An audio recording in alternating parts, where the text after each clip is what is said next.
વડોદરા શહેરના ખોડિયારનગર વિસ્તારમાં રહેતા યુવક પર સંવાદ કોર્ટ ખાતે જીવલેણ હુમલો કરવાના બનાવમાં ઝડપાયેલા 4 શખ્સોનો વારસિયા પોલીસે વરઘોડો કાઢી ઘટનાનું રિકન્સ્ટ્રક્શન કરાવ્યું હતું.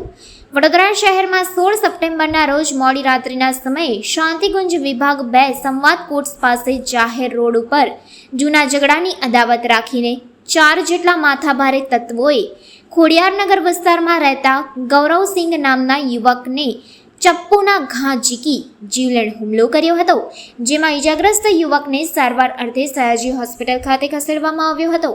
આ ગુનાની ગંભીરતા જોતા વારસિયા પોલીસ તુરંત જ હરકતમાં આવી હતી અને ટેકનિકલ હ્યુમન સોર્સના આધારે ગણતરીના જ કલાકોમાં આ યુવક પર હુમલો કરનાર સંકેત ઉર્ફે કાંચો રાજ, સુમિત ઉર્ફે સ્ટફ મકવાણા, નીતિશ ઉર્ફે બાબાસિંહ અને વિશાલ શ્રીમાળીની ધરપકડ કરી હતી.